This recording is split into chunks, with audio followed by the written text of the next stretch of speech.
मैंने अपनी रिकॉर्डिंग अभी स्टार्ट की है। यहाँ से हम लोग अपने स्टूडेंट्स को गाइड करते हैं कि though it is very improper to start with a different guidance, परंतु मेरा यही तरीका है एंड ये मैं जो भी करता हूँ हमेशा स्टूडेंट्स का एज अ फैमिली मेम्बर बन के करता हूँ। What I suggest to my every students those who are doing CA only, I tell them कि you do join CMA as well.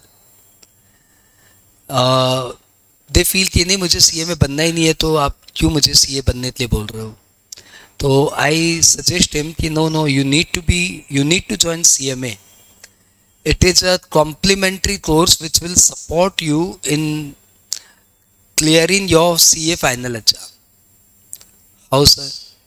Before starting this, I tell you, doing CA CMA parallelly is not legally allowed by CA Institute. CA Institute does not permit you to go through two courses at a time. Furthermore, you should understand that CA needs articleship and CMA also needs articleship. How can one person doing articleship in two different organizations at a time? So basically he can't do that. That is why you cannot do CA and CMA at a time together. But I hope inter तक तो कोई चाप ही नहीं है, inter तक आप CA CMA दोनों एक साथ दे सकते हो। why the two course being indoors? क्यों आप बोल रहे हो एक साथ? पहली बात देखो, मैं ऐसा नहीं है कि CA वालों को बोलता हूँ कि CMA करो, मैं CMA वालों को बोलता हूँ CA करो। मतलब this is my way of start कि मैं हमेशा बोलता हूँ दोनों कोर्स एक साथ करो। वाई? अदरवाइज आप कोई और भी कोर्स कर रहे हो तो I am happy with it. Suppose you are doing MBA, then I am also happy with that. I only suggest you do two studies together. Don't be dependent on one study. Furthermore there are two reasons. Why? तो backup plan के रूप में हम लोग इसको use करते हैं कि किसी कारण से CA में कुछ लोचा हो रहा है तो CMA विल सपोर्ट यू, किसी कारण से CA में कुछ लोचा हो रहा है तो CA विल सपोर्ट यू। हो सकता है आप CA के साथ MBA करो तो वो भी एक अच्छा बैकअप प्लान है। That is one of the secondary reason. Primary reason is something else. What is the primary reason? Primary reason is your examination May CA, June CMA. May CA, June CMA. Then December CMA, January CA. बीच में सितंबर और आ रहा है CA का choice. Obviously good. ये आपके examination pattern है। यदि आप ये एग्जाम यहाँ देते हो तो उसके बाद आपको ठीक 1 महीने बाद एक और मौका है, आप वही पढ़ाई हल्का सा ब्रशअप करके इस एग्जाम में बैठ सकते हो। क्योंकि सिलेबस तो आपको भी पता है या नहीं पता है तो बता दो, it's all same. 85% syllabus is same, only 15% variation is there. तो after appearing in CA, just after 1 month, a little brush up, you can join CMA. क्योंकि CA के एग्जाम के बाद रिजल्ट तक तुम्हारे पास करने को कुछ नहीं है।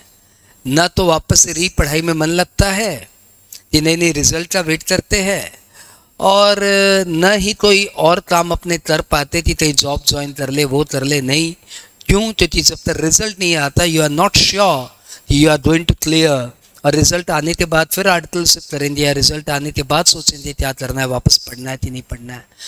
तो basically this 1.5 month or around 2 months you just waste. During this period you can appear for CMA. So time is not spent. Just after a little brush up और थोड़ा सा और पढ़ के आप 1 महीने में CMA दे सकते हो, आपका CMA हो जाए।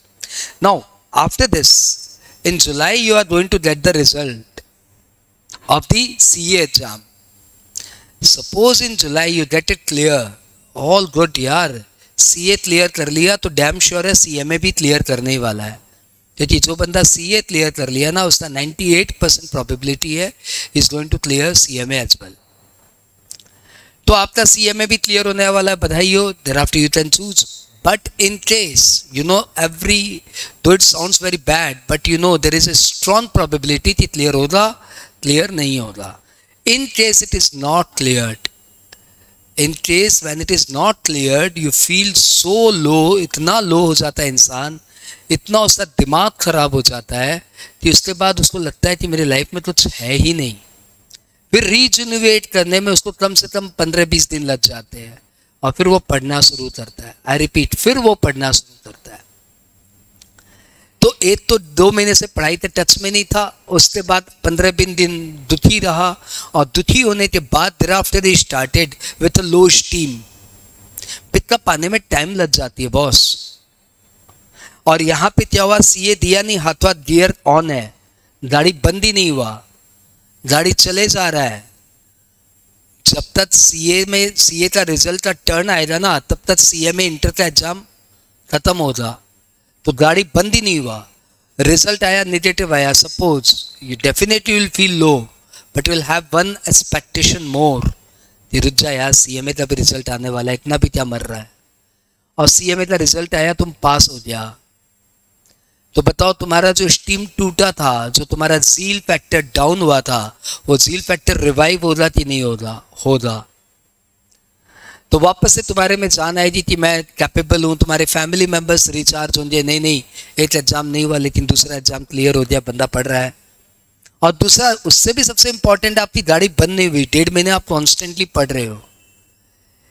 गाड़ी ऑन करने के बाद गाड़ी बंद हो जाती है ना, तो वापस ऑन करने में वही फर्स्ट ईयर, 2 ईयर, 3 ईयर, फिर 4th year and 5th year में गाड़ी आती है। It takes time. लेकिन आपकी गाड़ी बंद ही नहीं हुई क्योंकि आप ऑलरेडी पढ़ रहे थे, दिमाग एकदम चल रहा था, उसी दिमाग में फिर आपने वापस से पढ़ाई स्टार्ट कर दी।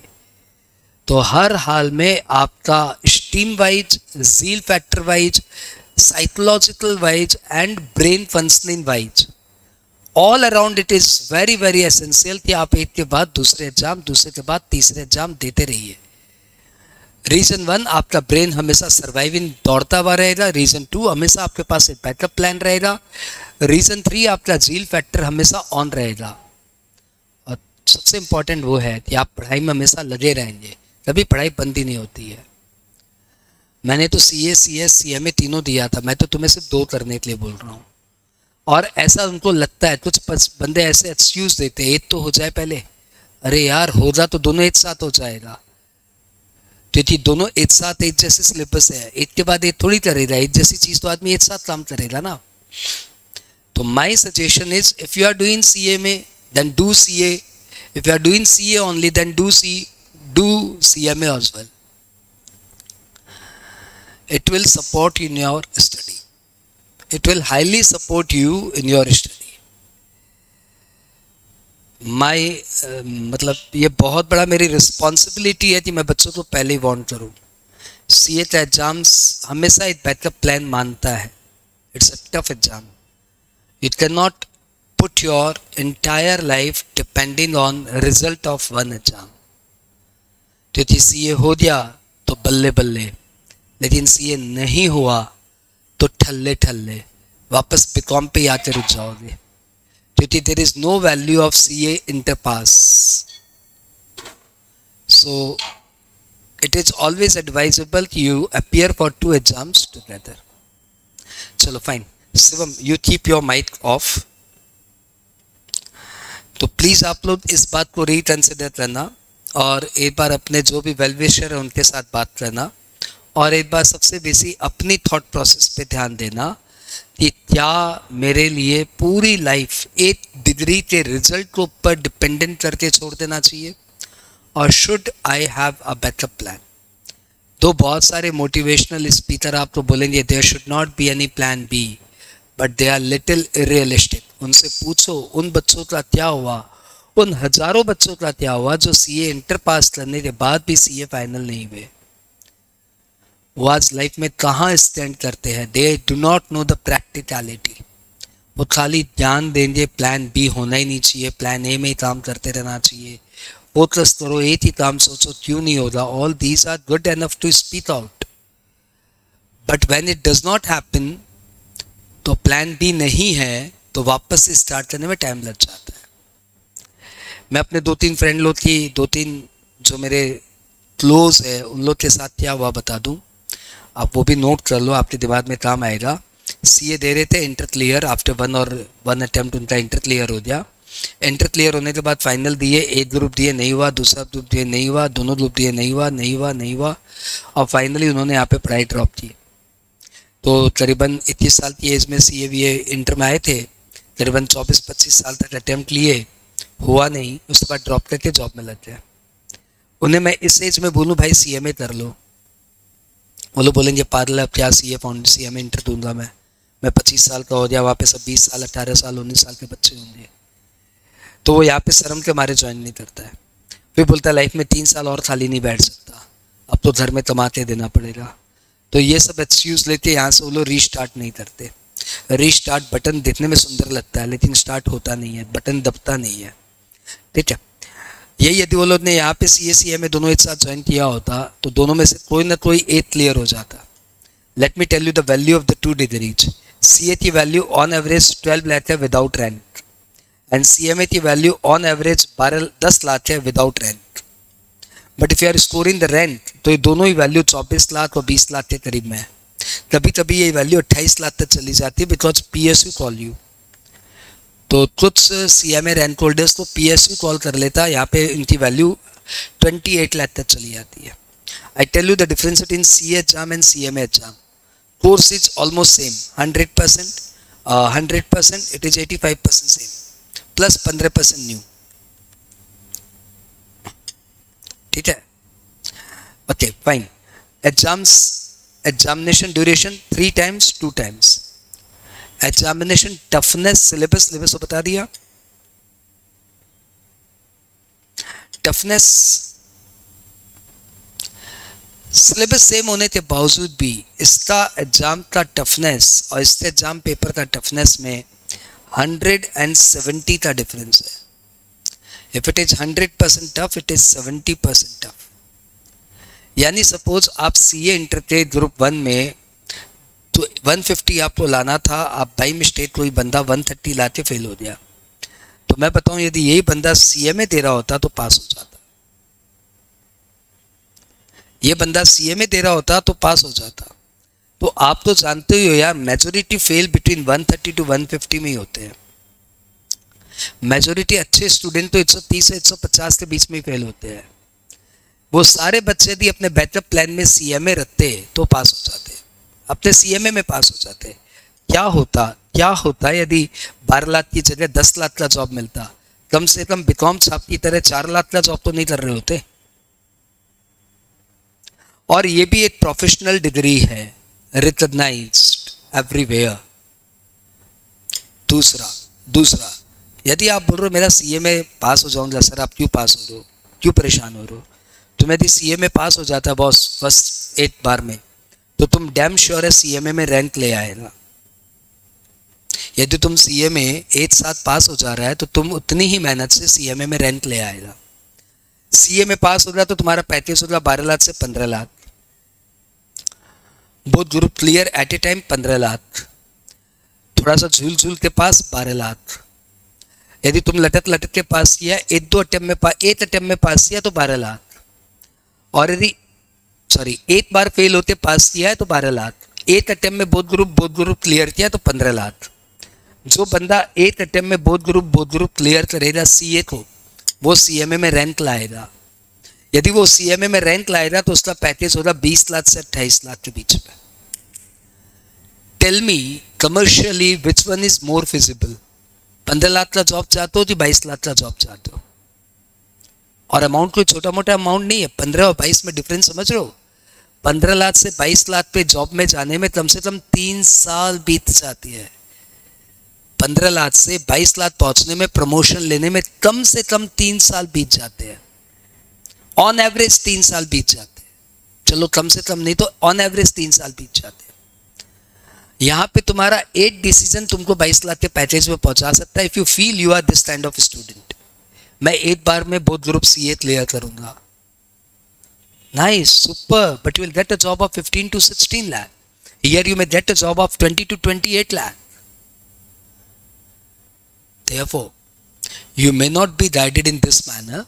That is why you have not joined CMA till yet. I still suggest you rethink, I am not suggesting you कि ज्वाइन दौड़ो जाओ ज्वाइन करो, I just say you to rethink.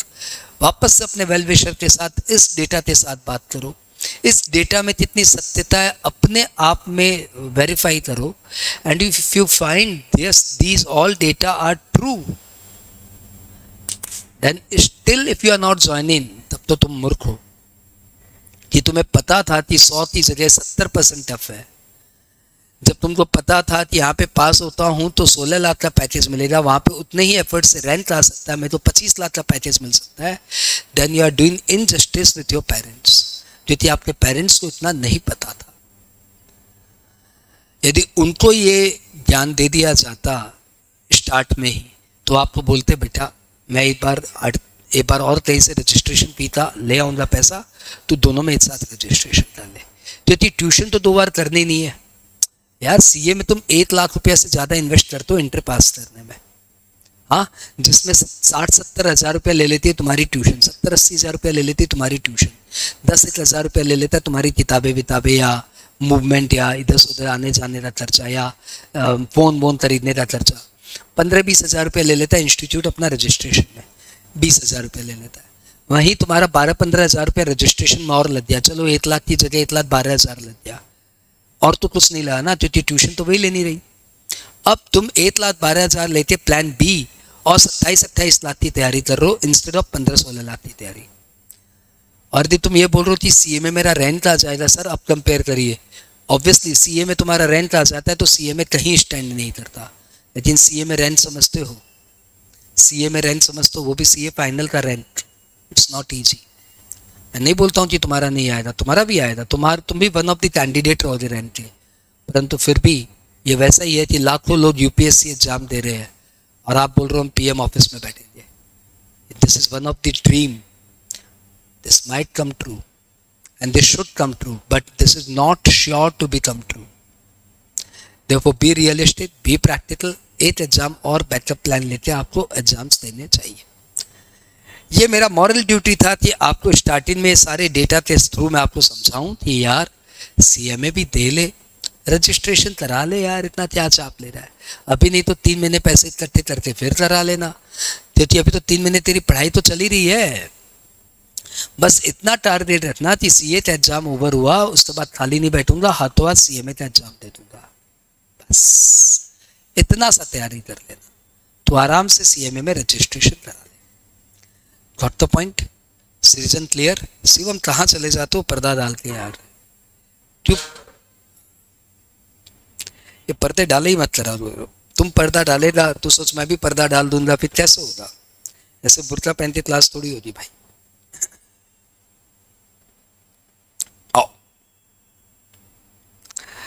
I hope you got the point. जितना भी बोल रहा हूँ सिर्फ इमोशनली बोल रहा हूँ, क्योंकि तुम लोग बहुत ही प्यारे प्यारे बच्चे हो और मैं नहीं चाहता कि किसी भी प्यारे बच्चे का करियर थोड़ा सा भी रिस्क में रहे, वो एकदम ईज गेम पे जाए, लाइफ एकदम मस्त वाली चले, इसलिए मैंने शुरू में ही ना चाहते हुए भी ये वाला ध्यान दे दिया। आओ, कौन कौन सी क्लास शुरू हो गई तुम लोग की? टेस्ट तो आज से शुरू हो रही है, अपार्ट कौन कौन सी ट्यूशन शुरू हो रही?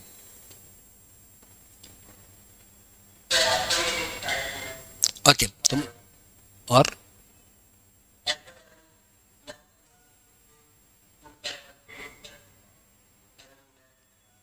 तो लॉ की क्लास आने वाली है, टैक्स की क्लास आने वाली है, मतलब ये 2 क्लास स्टार्ट किया, तो एक साथ आपने लॉ और टैक्स स्टार्ट किया है, ओके, नॉट अकाउंट्स,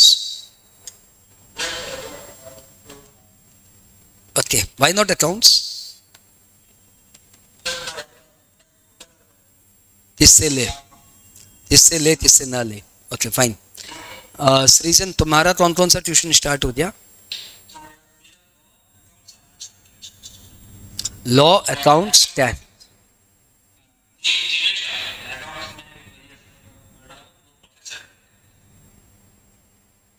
इंडियस में कॉम्पिटेंट है ना वो भैया? ओके, क्योंकि अकाउंट्स सभी तो बहुत अच्छा आता है, इवन मेरे को भी बहुत अच्छा आता है, परंतु इंडियस में तो इतना अच्छा नहीं आता, तो आई डोंट टच अकाउंट्स। तो तुम्हारे उन भैया को इंडियस आता है ना, कंफर्म है ना तुम? हाँ तो খুব ভালো তাহলে accounts law and tax start हो गया fine law okay law start के काफी दिन हो गया फाइन कैसा लग रहा है लॉ सब्जेक्ट कैसा लग रहा है बहुत अच्छा लग रहा है नाइस नाइस तो आई टेल यू कि टैक्स भी एक तरह का लॉ ही है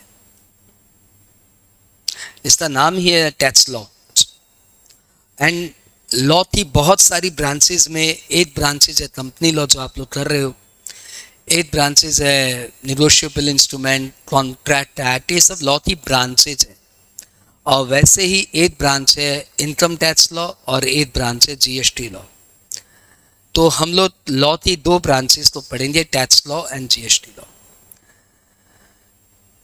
कंपनी लॉ अपने आप में एक प्रोफेशन है if you know company law तो you can carry out a profession वैसे ही इनकम टैक्स लॉ अपने आप में एक प्रोफेशन है if you no income tax तो आप अपने आप में एक बिजनेस खड़ा कर सकते हो वैसे यदि आपको जीएसटी लॉ आता है तो आप अपने आप में कॉम्पिटेंट पर्सन हो और आपको बहुत सारे क्लाइंट मिल जाएंगे just on the basis of your knowledge of GST law degree does not matter just on the basis of GST law you can carry on a profession.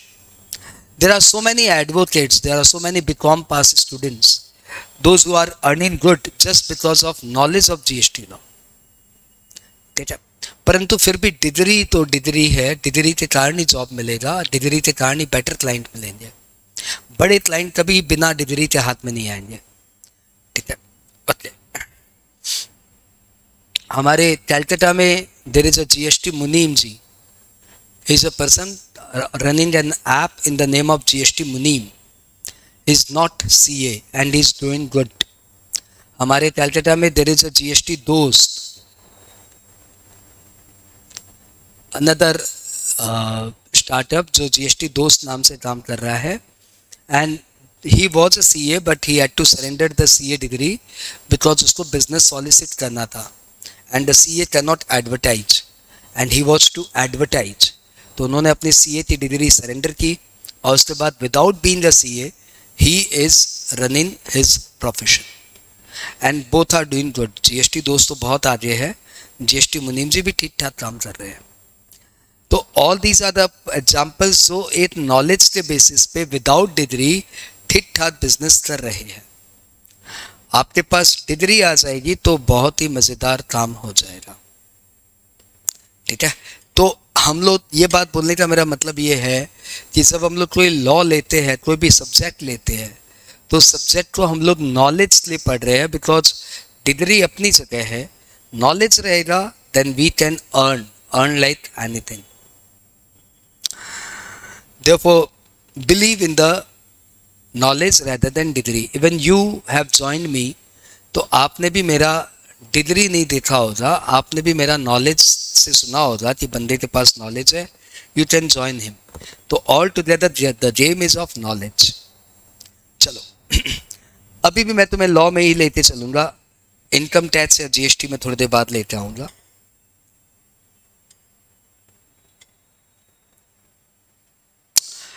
हमारे दो syllabus tax law income tax law and GST को उन्होंने easy में बांटा है 50-50 करीबन हम लोग क्लासेस लेंगे अराउंड 200 आवर्स या even more than that 200 hours में करीबन 120 आवर्स यहाँ जाना है 80 आवर्स अप्रॉक्स यहाँ जाना है मतलब income tax law is 1.5 time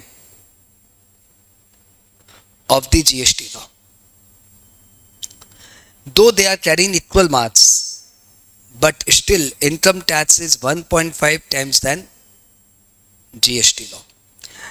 exams में भी चाप ऐसा ही रहता है स्टूडेंट जीएसटी के भरोसे जाते हैं इनकम टैक्स से थोड़ा सा उन्हें डर लगता है क्योंकि सिलेबस यूज है इसका कंपैरेटिवली सिलेबस बहुत कम है क्योंकि कहाँ 120 घंटे कहाँ सिर्फ 80 घंटे तो इस सिलेबस के भरोसे स्टूडेंट जाते हैं because student choose the easier one but I suggest you easier और टफर में मत जाना, दोनों अलग अलग सब्जेक्ट है और आपको दोनों के भरोसे जाना है, क्योंकि इसके बाद जब आप सीए फाइनल देंगे तो उसमें यू विल फेस 100 मार्क्स का डीटी एंड 100 मार्क्स का आईडीटी।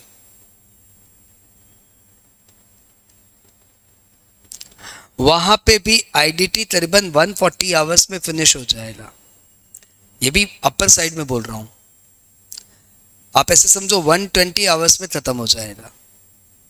और यहां पे भी डीटी 200 घंटे से ऊपर जाएगा, आप समझ लो 200 घंटे में कहां हो जाएगा भाई, इट विल 240 घंटे में फिनिश हो जाएगा। तो यहां पे भी इसका 2 टाइम्स होगा। तो हियर तो आप ये बोल रहे हो कि मैं जीएसटी के भरोसे जाऊंगा बस, बट यहां पे आप क्या बोलेंगे, यहां तो इंडिपेंडेंट पेपर है, तो अल्टीमेटली टैक्स भी उतना ही वेटेज से पढ़ना पड़ेगा जितना आप जीएसटी को वेटेज से पढ़ेंगे। Tell me furthermore, let me tell you few more thing. In case of IDT, you do here around 15 chapters. In final, this is in inter, and in final you will have 25 chapters. Let me clarify you, in final you do these 25 chapters shall include the intermediate chapter as well.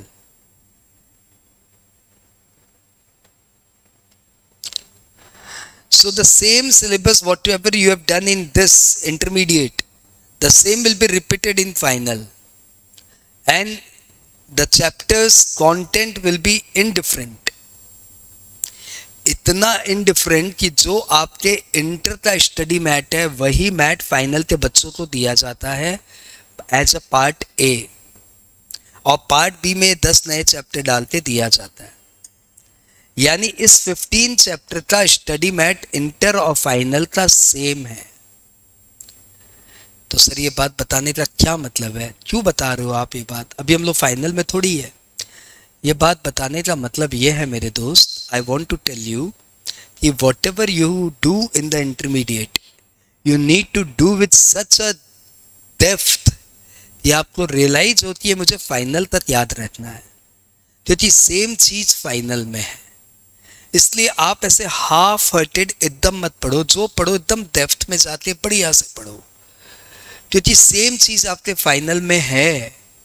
यानी inter में आपने GST ढंग से कर लिया तो final का half GST हो गया, और इंटर में आपने लटक लटक के तैसे करके तार तूर के आप जीएसटी पार किए तो फिर से फाइनल में पढ़ना पड़ेगा। What is the sense man, जब पढ़ना ही था तो पहले ही पढ़ा देते। That is I am telling you कि आप इंटर में जीएसटी बहुत अच्छे से पढ़िए। Let's talk about the DT. Inter में डीटी के करीबन 20 चैप्टर है या 22 चैप्टर है, चलो 20 चैप्टर है। फाइनल में डीटी के करीबन 45 चैप्टर्स है। उसमें ये 45 चैप्टर्स में 20 चैप्टर इंक्लूडेड है, 25 नए हैं, और एग्जाम में वेटेज इनका भी 30% है, इनका 70% है। यानी इंटर में जो आप डीटी के चैप्टर्स पढ़ेंगे ना वो फाइनल में 30 to 35% आपके काम आएगा। फिर फाइनल में डीटी में आपको 25 और नए चैप्टर पढ़ने पड़ेंगे, वो और प्यारे प्यारे चैप्टर है और खूंखार चैप्टर है।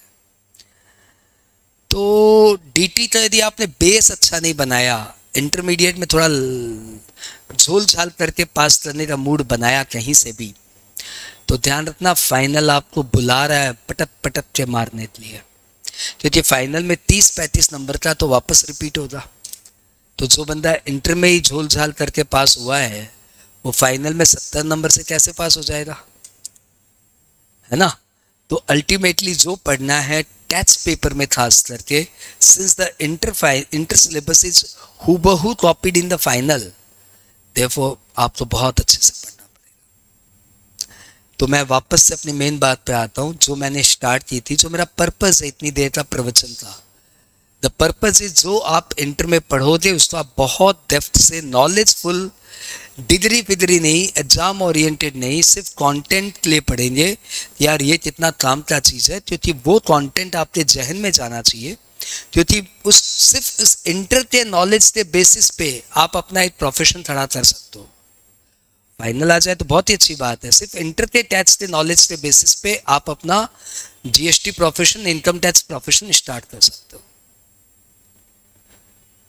तो दिस इज वेरी वाइटल, मतलब बहुत मजेदार चीज है जो आप नॉलेज लेने जा रहे हो ना, एकदम ट्रू है, बहुत प्यारा नॉलेज है।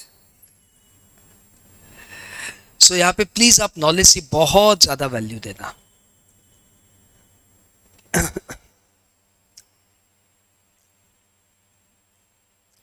फिर से बात करते हैं, बात कर रहे टैक्स लॉज।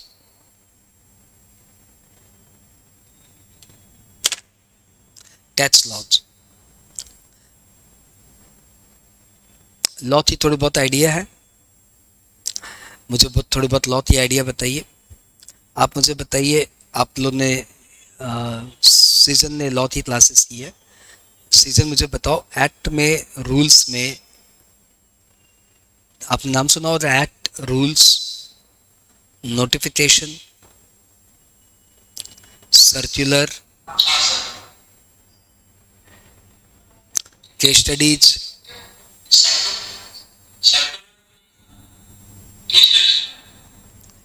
इनका मुझे रफ आइडिया बताओ ये होते क्या है। I give you 2 minutes।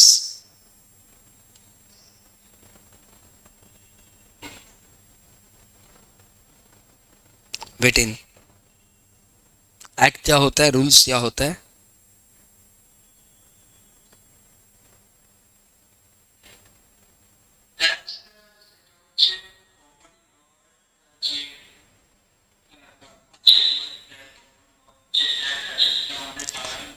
ঠিক আছে, আপনি আপনি আমাকে বলুন एक्ट और रूल्स में क्या डिफरेंस है?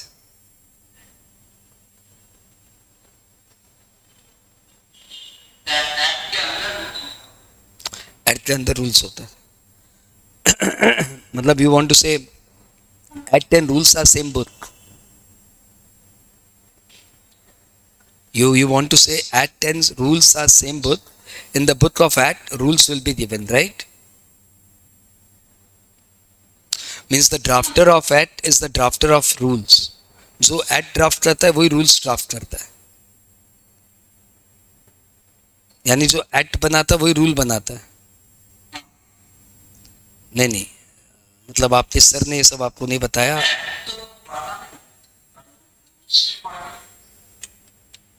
Okay, I tell you the difference. Time आप 2 मिनट बीत गया।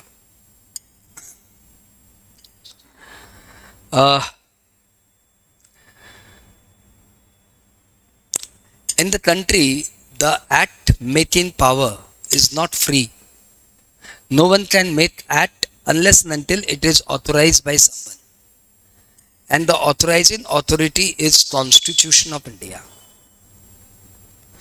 तो जिसको कॉन्स्टिट्यूशन ऑफ इंडिया ने परमिट किया है वही लॉ बनाएगा। एंड कॉन्स्टिट्यूशन ऑफ इंडिया का एक आर्टिकल है, article 246A। Article 246A। In this particular article there are 3 list given, जो तुमने शायद क्लास 11-12 में पढ़ा होगा। Union list, state list and concurrent list.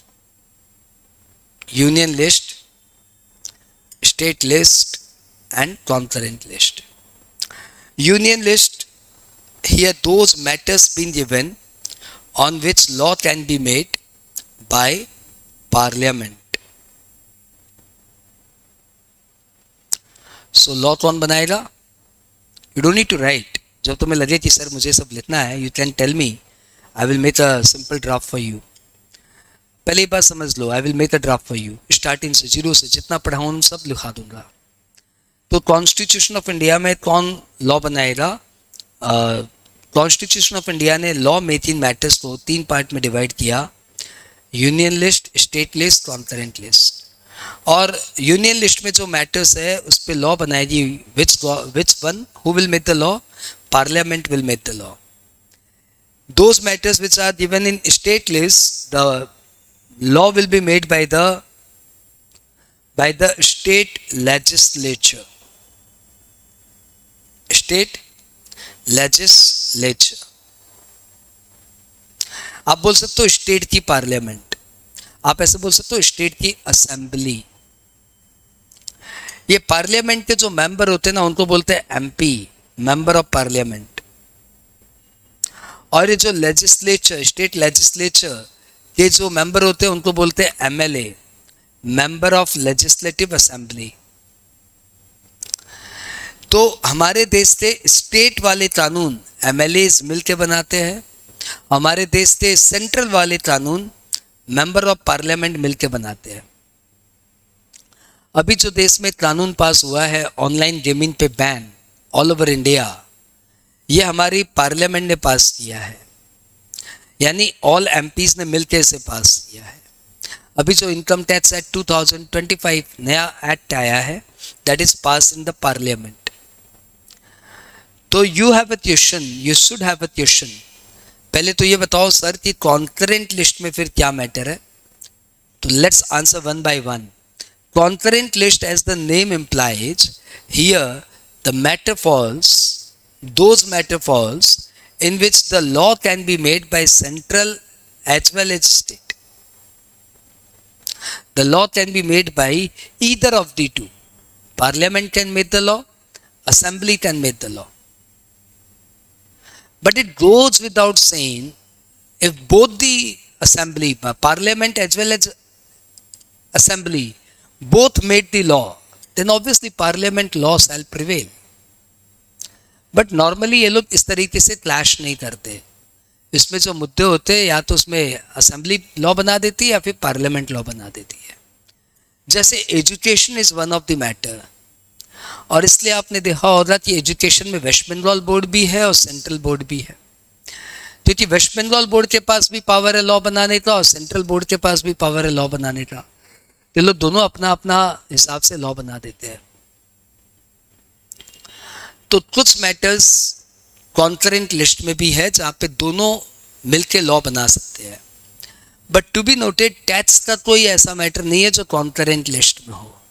Tax के सारे मैटर्स या तो यूनियन लिस्ट में है और या फिर स्टेट लिस्ट में है. तो that part is very clear. Income tax falls under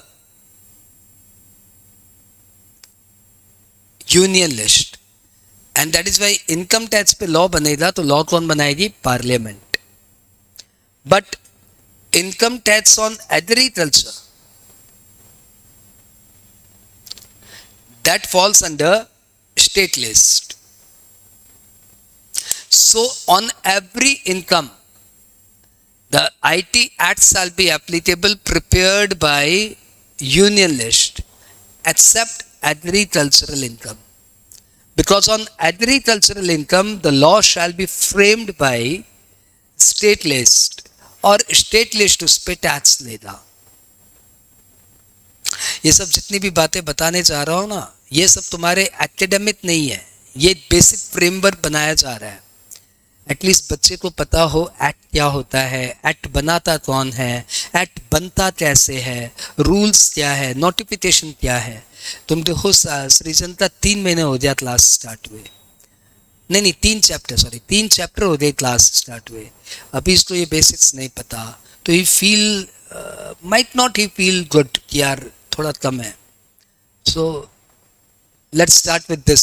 8 class पहले इस पे ले लो, उसके बाद नेक्स्ट क्लास से तो है ही टैक्स और जीएसटी करना है आने वाले 200 घंटे तक. तो I hope you got this. Who makes the law? The union list के जितने मैटर है उसमें parliament made the law, and state list के मैटर्स पे state assembly made the law, that is legislature assembly. Okay fine. What about GST? तो GST में central GST act is made by the union list and SGST act is made by the state government, यानी legislative assembly बनाएगा। एक और law है integrated GST act, नाम तो सुना ही होगा इन सबका, IGST, CGST, SGST, इतना तो देख ही लिया होगा। नहीं देखा है तो कोई बात नहीं, जीएसटी बताऊंगा तो पहली क्लास में ये सब आ जाएंगे। तो IGST act law is made by the parliament. एक और लॉ है union GST law, union territory GST law, this is also made by the parliament. एक लॉ और है कॉम्पेंसेशन सेस, ये भी लॉ किसने बनाया है? पार्लियामेंट। तो SGST एक्ट बनाया है स्टेट गवर्नमेंट ने, और बात ये लॉ सारे बनाए किसने? सेंट्रल गवर्नमेंट ने। तो आपके जो दो लॉ थे वो कौन बनाता है, बनाने का परमिशन कहां से आया, ये सब यहां दिया हुआ है। एक छोटी सी बात पूछूंगा, इस मैटर से अपने बाहर आएंगे। एक बात बताओ कि देश में आर्टिकल 246A ने क्लैरिफिकेशन दे दिया कि कौन बंदा किस मुद्दे पे लॉ बनाएगा। तो मैं आपको एक छोटी सी बात पूछता हूं, आप बताना उस पे लॉ है कि नहीं है। लॉ नहीं है तो बन सकता है कि नहीं बन सकता है? बन सकता है तो कौन बनाएगा, सेंट्रल या स्टेट? हमारे देश में शादियों पे बहुत अनाप शनाप खर्चे होते हैं। एक एक घर की शादियों में 5 लाख, 10 लाख, 20 लाख, 50 लाख, 1 करोड़, 5 करोड़, 50 करोड़, 500 करोड़, कुछ भी खर्चे हो जाते हैं। ये सारे खर्चे बड़े अजीबोगरीब है, नॉन टॉलरेबल लगते हैं। 5 लाख भी लगता है तो यार क्यों लगा रहा है 5 लाख, शादी कर नहीं कर यार। हाँ, 3 इडियट की बातों में बोलूं तो क्यों ढोल बजा रहा है? हाँ, 3 इडियट नहीं, वो पीते की भाषा में बोलूं तो बोलूं क्यों ढोल बजा रहा है, चुपचाप शादी कर ले, ढोल क्या बजाना है। लेकिन हमारे देश का कस्टम है, शादी करने के नाम पे सब ढोल बजाएंगे। तो चलो हमारी गवर्नमेंट को कुछ कर देना चाहिए, गवर्नमेंट को बोल देना चाहिए कि किसी भी शादी में खर्च 1 लाख से बेसी से नहीं हो, या कोई भी बंदा शादी में जितना भी खर्चा करेगा उसमें 30% टैक्स गवर्नमेंट को देगा। करो सालों जितना शादी में खर्चा करना है, 1 करोड़ का खर्चा करना है करो, 30 लाख रुपया गवर्नमेंट को दो। तेरी शादी में जब सब खा रहे हैं तो थोड़े देश के गरीब लोग भी खा लेंगे। चल 1 करोड़ की शादी में खर्चा किया, 30 लाख गवर्नमेंट को दे। तो पहली बात बताओ, क्या ऐसा कोई लॉ है क्या हमारे देश में? नहीं है। क्या ऐसा कोई लॉ बनाया जा सकता है क्या? क्या ऐसा कोई लॉ बनाया जा सकता है? यस और नो?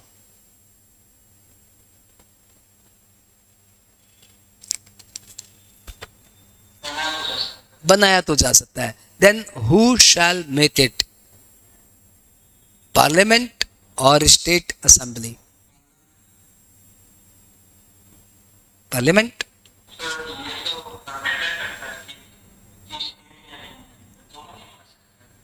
कॉन्करेंट? टैक्स का कोई भी मामला कॉन्करेंट में कभी नहीं जाएगा। आई रिपीट, टैक्स का कोई भी मामला कॉन्करेंट में कभी नहीं जाएगा, कभी नहीं जाएगा।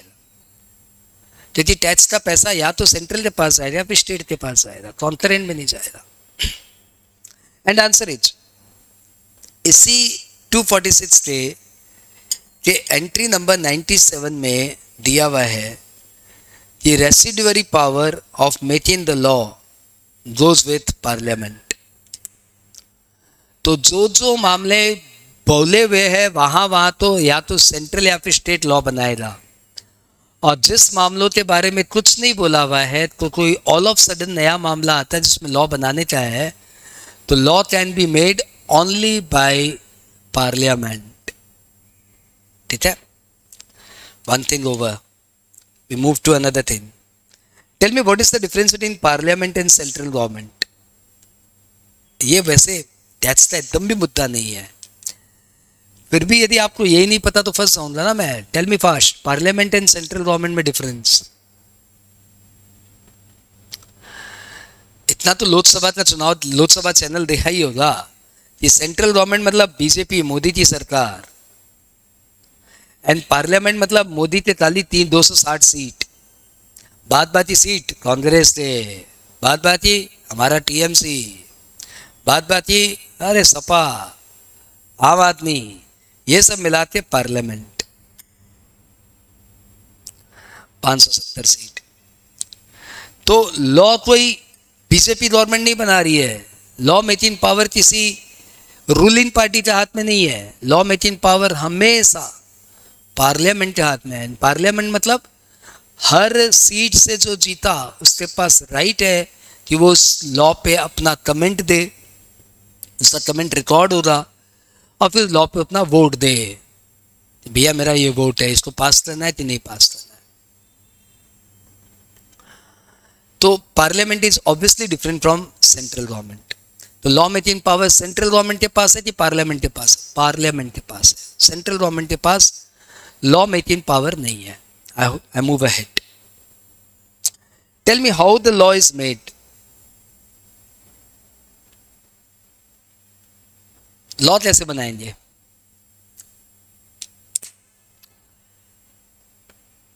कोई एक जन come out, take your 2 minutes.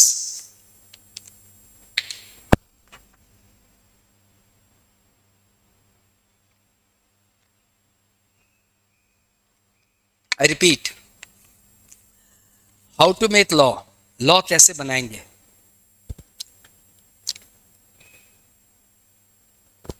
Don't be dull. पहली क्लास है, बिंदास बात करो ना यार, क्या सही क्या गलत क्या सोच रहे हो। मैं कौन सा टेक्स्ट पूछ रहा हूँ? मैं तो तुमसे जनरल नॉलेज पूछ रहा हूँ। शायद फाउंडेशन के टीचर ने भी तुम्हें सब समझाया हो। लॉ कैसे बनता है?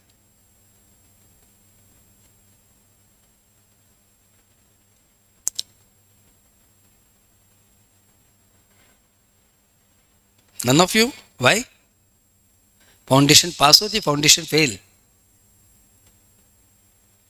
बीकॉम से एंट्री लियो या कि फाउंडेशन से एंट्री लियो? ओ तो लॉ कुछ नहीं जानते? अच्छा ऐसे हो, अब समझ में आया क्या बोल रहे हो।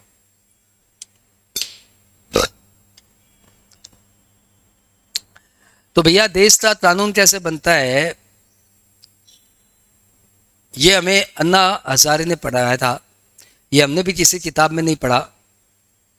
अन्ना हजारे का नाम तो सुना होगा, अन्ना हजारे? हाँ, अरविंद केजरीवाल का गॉडफादर। अन्ना हजारे ने हमें बताया how the law is made. Law बनाने के लिए एक बिल लाना पड़ता है। क्या लाना पड़ता है? बिल। वो बिल पार्लियामेंट में पुट ऑन होता है, लोकसभा में पुट ऑन होता है। लोकसभा में पास हो जाता है तो फिर राज्यसभा में पुट ऑन होता है। राज्यसभा में पास हो जाता है तो फिर प्रेसिडेंट के पास जाता है। जब प्रेसिडेंट उसमें अपनी सिग्नेचर दे देती है तो कंट्री का लॉ बन जाता है। जैसे इनकम टैक्स एक्ट 2026 कौन से 22 अगस्त के दिन ऑथेंटिकेट हो गया, प्रेसिडेंट ने उसमें सिग्नेचर कर दिया तो 22 अगस्त से वो कंट्री का लॉ बन गया। उसके पहले वो सिर्फ बिल था। इनकम टैक्स एक्ट 2025 बोल के कुछ नहीं था, इनकम टैक्स बिल 2025 तक था। 22 अगस्त को जब प्रेसिडेंट ने साइन कर दिया तो देश का इनकम टैक्स एक्ट बन गया। उससे पहले से बिल थे। लेकिन ये बिल भी बनने के पहले क्या होता है, बिल बनता कैसे है, ये तो चलो हमें भी पता है। लोकसभा में राज्यसभा में पुट ऑन करना, प्रेसिडेंट से साइन करवाना, ये तो एक प्रोसीजरल वर्क है। It is not intellectual work. या तो ये पॉलिटिकल वर्क है और या फिर ये प्रोसीजरल वर्क है। पॉलिटिकल वर्क है, कैसे लोकसभा में पास कराएंगे। जैसे हमने देखा था आर्टिकल 346 जब हटा था, आर्टिकल 246 जब हटा था, कश्मीर वाला ला। अरे कौन सा था आर्टिकल 2? आर्टिकल कौन सा था कश्मीर वाला?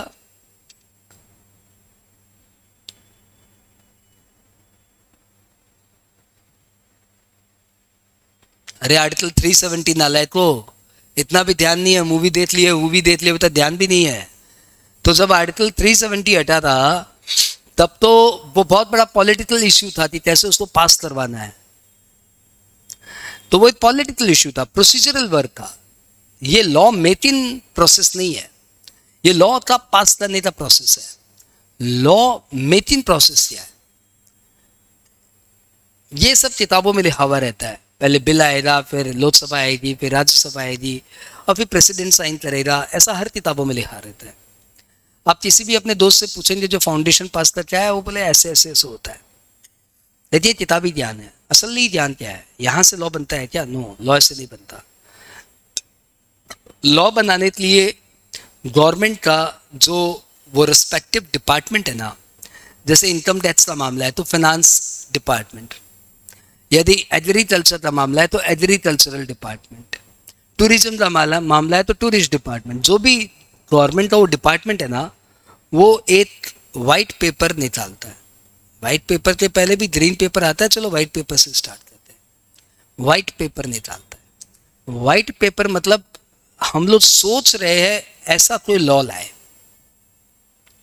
हम लोग सोच रहे हैं ऐसा कोई लॉ लेके आए, इसको बोलते हैं व्हाइट पेपर। जब गवर्नमेंट कुछ सोचती है ना तो उस पर गवर्नमेंट अपना व्हाइट पेपर लेके आती है।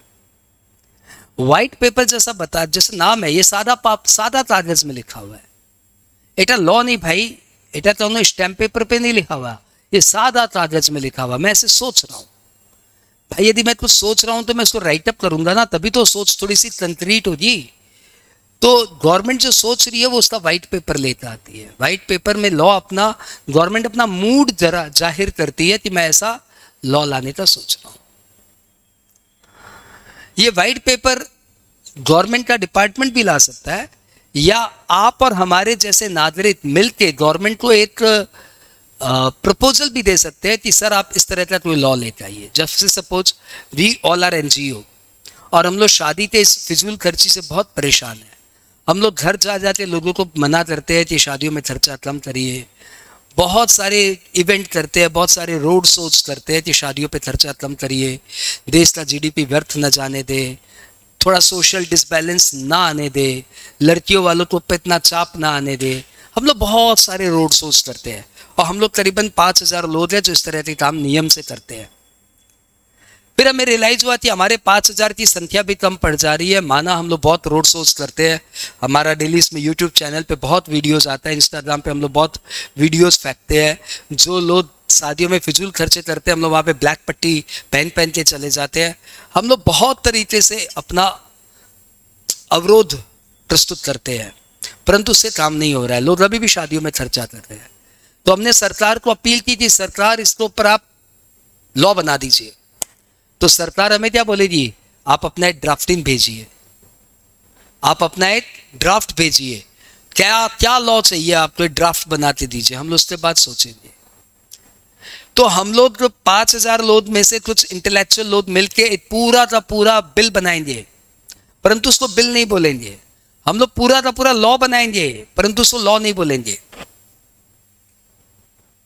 वो बना के हम लोग गवर्नमेंट को देंगे, गवर्नमेंट उसको पढ़ेगा।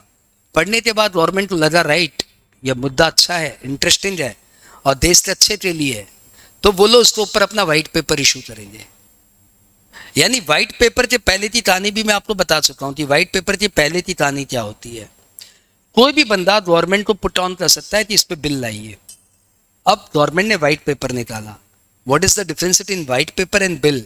किसी एकेडमिक बुक में नहीं मिलेगा। खाली आप एक ऐसे सीख सकते हो एक दूसरे से चर्चा के थ्रू। तो गवर्नमेंट व्हाइट पेपर लाया और व्हाइट पेपर को गवर्नमेंट पब्लिक में डिस्ट्रीब्यूट करेगा कि भाई ये हमारा आया है, हम लोग ऐसा सोच रहे हैं। तो पब्लिक इसमें अपना कमेंट पुट ऑन करेगा कि नहीं नहीं ऐसे कैसे हो जाएगा। जैसे सपोज शादियों के खर्चों पे हमने गवर्नमेंट को एम्फेसाइज किया, गवर्नमेंट ने अपना व्हाइट पेपर लाया, तो जो हमारे इतने सारे समाज है वो सब अपने अपना ऑब्जेक्शन या अपने अपने सुझाव, आवर ऑब्जेक्शन और आवर सजेशंस, वो लोग गवर्नमेंट को देंगे। गवर्नमेंट उन सारे सजेशंस एंड अपोजिशंस को, सारे सजेशन एंड ऑब्जेक्शंस को गो थ्रू करेगा और जिन जिन बातों में दम लगा वो बातें गवर्नमेंट अपने व्हाइट पेपर में इनैक्ट करेगा, फिर व्हाइट पेपर छोड़ेगा। This is rectified white paper. और बोलिए, फिर सोसाइटी, लोग, समाज अपना अपना उसमें अपना विचार देंगे। सारे विचारों को रिकंसिडर करके फाइनली उसी व्हाइट पेपर को अब बिल बना दिया जाएगा कि भाई हम लोगों ने बड़ी मेहनत से बहुत सारे ऑब्जेक्शन, सुझावों को कंसिडर करने के बाद we have made this bill. तब बिल जाएगा लोकसभा में, फिर राज्यसभा, फिर प्रेसिडेंट असेंट और फिर पास होगा। तो भैया लोकसभा, राज्यसभा और प्रेसिडेंट ये तो सिर्फ एक फॉर्मेलिटीज वाला पार्ट है।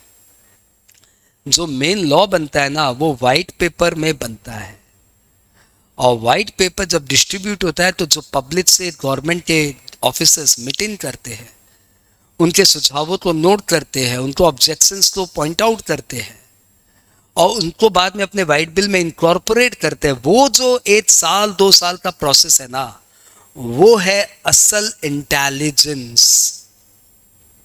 सोचो, इतने सारे सुझावों, इतने सारे करेक्शंस के बाद जब लॉ बनता है, फिर भी एक सीए उस लॉ में भूल निकाल देता है। That's the power of CA. कि लाखों लोग सजेशन देके एक एक्ट बनवाते हैं, गवर्नमेंट के बेस्ट ब्रेन्स मिलकर उसको रेडी करते हैं, लोकसभा राज्यसभा में अपोजिशन उसको पर पैनी नजर रखते देखता है, कपिल सिब्बल को देता है, देख भाई इसमें क्या क्या गड़बड़ है, चलना अपने अपोज करेंगे। कपिल सिब्बल एंड उसकी टीम आके फाड़ फाड़ के लॉ देखती है, वो उन सारे के नजर से बच जाता है। लेकिन हमारे सामने जब आता है तो we chartered accountant point out the errors, इसमें ये मिस्टेक है, ये मिस्टेक है, ये मिस्टेक है। That's the power of our brain. Tax के मामले में पूरे इंडिया में हम लोग से बेहतर कोई नहीं है। We are the best. ये बात गवर्नमेंट भी मानती है, ये बात सब मानते हैं, हम लोग से सब डरते हैं। इसलिए फाइनेंस बिल का कोई भी सुझाव सीए इंस्टीट्यूट के बिना नहीं जाता। सीए इंस्टीट्यूट के थ्रू हर फाइनेंस बिल निकलता है। कोई भी व्हाइट पेपर फाइनेंस मैटर पे हो तो सीए इंस्टीट्यूट के सामने वो जरूर जाएगा और सीए इंस्टीट्यूट उस पर अपना सजेशन देगा। दैट यूज्ड टू हैपन, वही होते आ रहा है। तो मैंने आपको 10 मिनट की स्टोरी सुनाई, जो स्टोरी मैं आपको कभी नहीं सुनाने वाला, बस आज पहली क्लास थी तो चलो आपको बता दिया कि भैया व्हाइट पेपर क्या होता है और कैसे एक लॉ बनता है। I hope you enjoyed it. चलो आगे बढ़ते। एंजॉयड और नॉट एंजॉयड, कहानी अच्छी लग रही है, बकवास लग रही है? अच्छा, तुम्हारे पास कोई ऑप्शन भी नहीं, तुम्हें बोलना ही पड़ेगा अच्छा है। अब अच्छा लगे या नहीं लगे, तुम्हें तो बोलना ही पड़ेगा अच्छा है। परंतु मैं बताऊं, ये रियल नॉलेज है, बात बात ये एकेडमिक नॉलेज तो चलता ही रहेगा। और आगे बात करें तो आपको एक्ट के बारे में मालूम पड़ा कि एक्ट बनाती या तो पार्लियामेंट और या फिर लेजिस्लेटिव असेंबली। एक्ट बनाने का पावर फ्री नहीं है। कॉन्स्टिट्यूशन ऑफ इंडिया जिसको पावर देता है वही एक्ट बना सकता है। हमारे सिलेबस में जितने भी लॉ है सब पार्लियामेंट वाले लॉ है। तो हम लोग से कोई भी पूछेगा हु मेक्स द एक्ट, हम लोग बोलेंगे पार्लियामेंट मेक्स द एक्ट, क्योंकि हमारे सिलेबस में ऐसा कोई एक्ट है ही नहीं जो लेजिस्लेटिव असेंबली बनाती है। ठीक है, जीएसटी में हम लोग हमेशा सीजीएसटी एक्ट का ही कोटेशन देते हैं। हम लोग कभी नहीं बोलते as per section 14 of SGST act, हम लोग हमेशा बोलते हैं as per section 14 of CGST act. ठीक है, अब आता है नेक्स्ट एक्ट के अंदर रूल्स। What is rules? एक बंदे ने बोला ये रूल्स एक्ट के अंदर ही होता है। लेट मी क्लैरिफाई, ये रूल्स होता क्या क्या भला है? इनकम टैक्स एक्ट 2025 नया वाला लॉ पास हो गया, राइट? लेकिन इनकम टैक्स एक्ट 2025 नया वाला रूल्स अभी तक पास नहीं हुआ।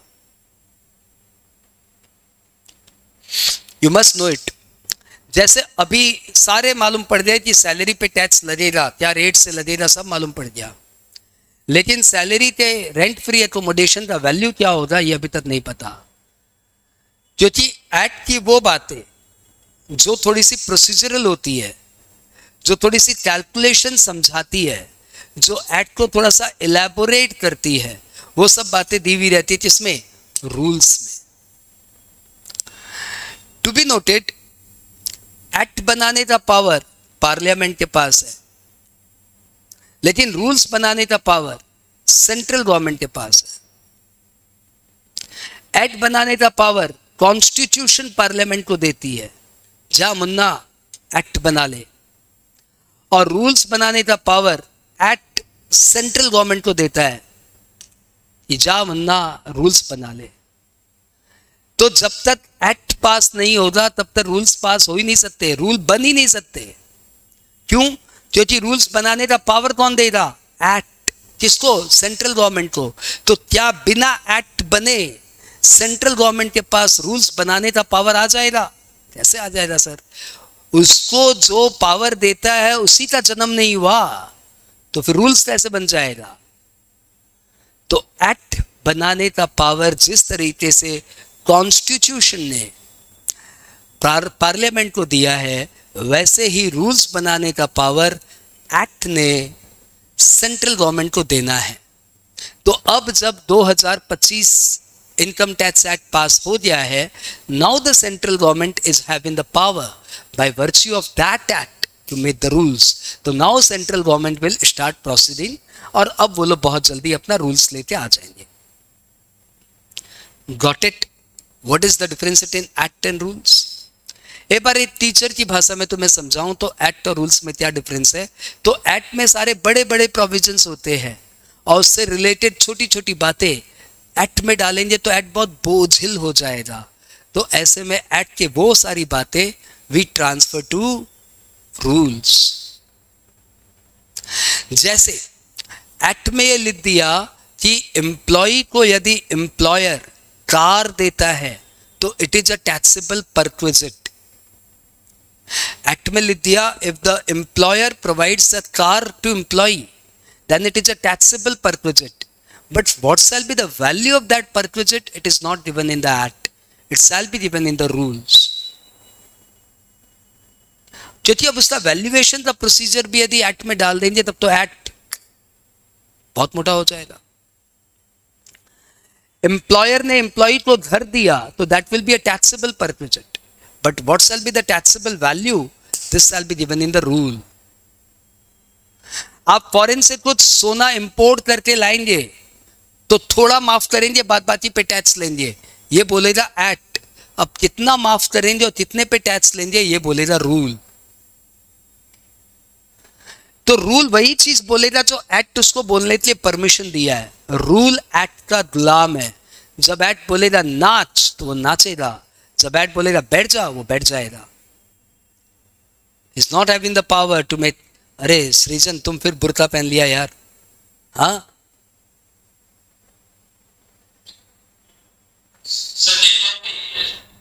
ओके ओके ठीक, ओके फाइन। मीन्स मेरे को क्या ना, तुम्हारा चेहरा देखने से समझ में आता है कि या तुम समझ रहा है कि नहीं समझ रहा है। तो एक बार चेक करके देख लेते, मालूम अब ठीक हो गई हो। तो फाइनली मैंने क्या बताया? मैंने बताया कि जैसे एक्ट में सारी बड़ी बातें रहती है, रूल्स में उसकी सब्सिडियरी बातें रहती है, और रूल वही बना सकता है। रूल वही बन सकता है जिसपे एक्ट उसको बनाने का परमिशन दे। रूल अपने आप कुछ भी नहीं बना सकता। मोदी चाहेगा कि हम इनकम टैक्स एक्ट पे कोई भी रूल बना दे तो नहीं बना सकता, unless until act gives him the power. Modi symbolize central government, तो सेंट्रल गवर्नमेंट अपने आप कुछ भी नहीं बना सकता जब तक एक्ट उसको बनाने का पावर ना दे।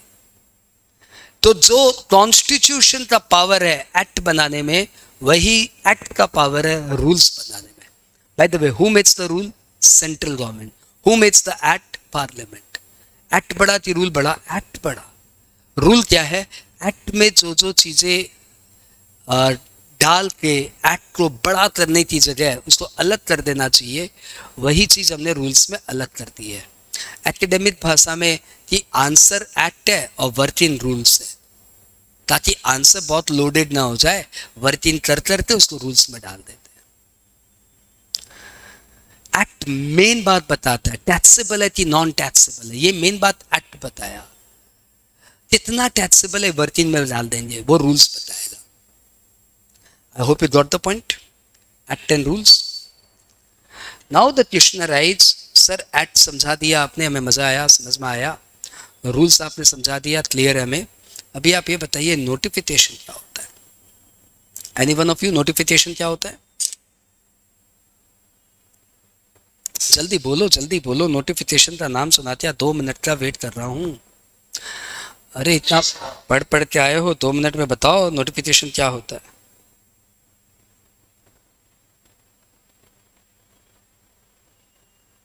2 मिनट वेट कर रहा हूं मैं तुम्हारा। सोच लो, विचार लो, कुछ नहीं बोलोगे क्या? कुछ नहीं बोलोगे? ओके, तुम्हारे 2 मिनट ओवर। तुम ये 2 मिनट जाने मत दिया करो। ये 2 मिनट मैं तुम्हें देता हूँ। मोबाइल में मैं तो कुछ नहीं देखना रहता, मैं खाली 2 मिनट तुम्हें देता हूँ। ये दिखाने के लिए मैं बिजी हूँ, तुम अपना सोच लो। ये 2 मिनट तुम्हारे लिए बहुत इंपॉर्टेंट है, क्योंकि यही 2 मिनट है जिसमें तुम कुछ बोल पा रहे हो।